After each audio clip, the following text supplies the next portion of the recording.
Baby কোলেকে দল থেকে বহিষ্কার, রাজ্য সভাপতি সুব্রত বক্সির সিদ্ধান্তের কথা জানালেন জেলা সভাপতিকে। এর আগে প্রাক্তন সিপিএম নেতাকে পিটিয়ে বিতর্কের মুখে পড়েন খড়গপুরের এই তৃণমূল নেত্রী। টেলিফোনে এই মুহূর্তে আমাদের সঙ্গে রয়েছেন আমাদের প্রতিনিধি কৃষ্ণেন্দু অধিকারী। কৃষ্ণেন্দু, প্রাক্তন সিপিএম নেতাকে পিটিয়ে বিতর্কের মুখে পড়া খড়গপুরের তৃণমূল নেত্রী বেবি কোলে তাকে দল থেকে সাসপেন্ড করার সিদ্ধান্ত নেওয়া হয়েছে। একদমই তাই।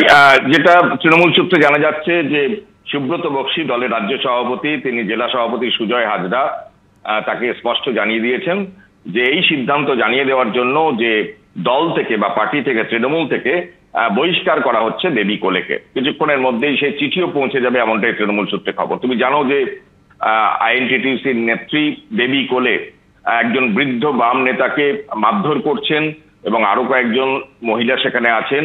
একজন প্রবীণ বৃদ্ধ নেতাকে মারধর করা সেই ছবি, ভাইরাল ছবি প্রকাশ্যে আসার পর শোরগোল পড়ে গিয়েছিল এবং তৃণমূলের তরফ থেকে তার নিন্দা করা হয়েছিল। এমনকি তৃণমূলের তরফ থেকে বেবি কোলেকে শোকজ পর্যন্ত করা হয়েছিল। সেই শোকজের উত্তরও সাজিয়েছিলেন বেবি কোলে, কিন্তু সেই শোকজের উত্তরে, যেটা তৃণমূল সূত্রে জানা যাচ্ছে, দল সন্তুষ্ট নন এবং আজকেই 21শে জুলাইয়ের প্রস্তুতি সভা উপলক্ষে রাজ্য সভাপতি সুব্রত বক্সি মেদিনীপুরেই আছেন এবং সেই মেদিনীপুরে থাকাকালীন তার সিদ্ধান্ত দলকে জানিয়ে দেওয়া হয়েছে, এমনটাই সূত্র মারফত জানা যাচ্ছে। ধন্যবাদ। মেয়েকে নিয়ে ওই যে আমাদের ওই আম গাছ, এই ওখানে আম গাছ, ওই অবধি গেছে মেয়েকে নিয়ে। মেয়ে এখানে আছে, বাবু চলো আজান হয়ে গেছে, নামাজ টামাজ পড়বো এই বলে যাচ্ছে। আমি আগে আগে যাচ্ছি, মেয়ে আমার এই সাইডে এমন করে হাতটা ধরে আসো আসো করে যাচ্ছে। ওই দিক দিয়ে আসি, শয়তানরা দুষ্কৃতী গুন্ডারা আসছে, যে চলে আসছে আনোয়ার, মানোয়ার, গাউল, কালু, শরীফুল, আর দুটো ফকরের ছেলে রাজা, আর ওই আরো ছেলে আছে আমিরুল, ওরা সব আসছে। তো ওরা আসছে, ওই ফকরের দুটো ছেলের হাতে, একটা ছেলের হাতে ঝোলা আছে। আমি মানে আমার মাথাতে আসছে না যে ওরা এই দুষ্কৃতীরা এদিকে আসছে। এমনও মনে হচ্ছে যে ওরা দল আসছে, মার মার করছে। তো আমার যদি একটু মানে আমি সাধারণ গ্রামের মানুষ, আমার দিমাগে আসছে না কিন্তু যে হয়তো মার যাকে ভাবে মেরে দেবে, এমন আমার দিমাগে আসছে না। আমি চলে যাচ্ছি ওদের সামনে দিয়ে, মানে ওরা এদিকে আসছে, আমি ওইদিকে যাচ্ছি। ওই করতে করতে মেয়ে একবার গাউল বললো মার, আর কালো তখন মেয়ে একবার এমনকে মেরে দিল। মেয়ে এখানে আমার হাতে আছে, মেয়ে একদম বুকে মেয়েকে মেরে দিল।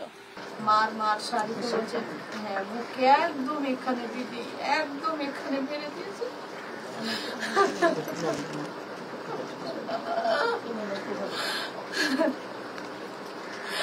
তারপরে আমি ওইদিকে পড়ে গেছি, মেয়ে এদিকে পড়েছে, আর আমি মানে আমি একদম হয়ে আমি বড় যেহেতু আমি এদিকে পড়ে গেছি, মেয়ে ওইদিকে পড়ে গেছে। আমি উঠে বলছি বাবু, আমার তামান্না না, তামান্নাকে বলি বেটা বেটা দেখো তো আমার কানে কি হয়েছে, আমার পিঠটা জ্বালা করছে বেটা। আমি উঠে ধুমাও একবার অন্ধকারে, এখন আমার সেই আওয়াজ, সেই ধুমো চোখের সামনে ভাসে, সেই আওয়াজ আমার কানে থেকে যাচ্ছে না।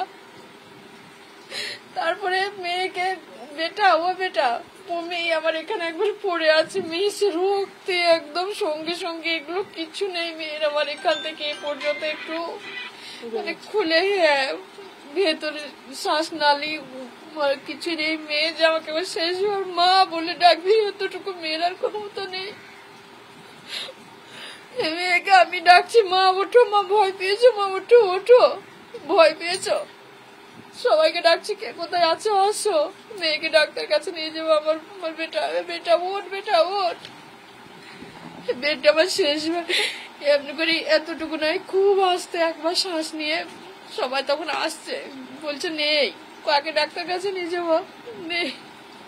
আমার বেটার সামনেকার দাঁত এখান থেকে এই অবধি সব কিচ্ছু নেই, লাল এতটুকু হাতে জামা পরে আছে, এটা সব মানে শেষ নেই, হাতটাই নেই জামাটার, হাত এখান থেকে এটা খুলে গেছে, কিচ্ছু নেই মেয়ের আমার।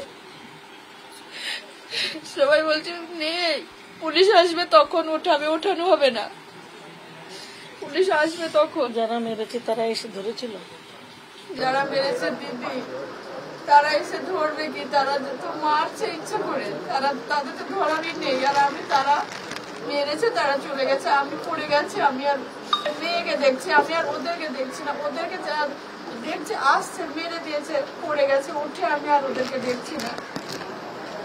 তারপরে বলছে পুলিশ আসবে, হাত দেওয়া হবে না, মেয়ে পড়ে থাকবে, আমার মাটা পড়ে আছে, কেউ হাত দেবে না, পুলিশ আসবে তো হবে। পুলিশ আসবে অনেক পরে। আমি বলছি পুলিশ আসবে না, পুলিশ আসবে অনেক পরে আসবে, তখন আমার মেয়েকে আমি বাঁচাতে পারবো না। সবাই যারা এসেছে বলছে যে নিয়েই বেঁচে গিয়ে আমার মা।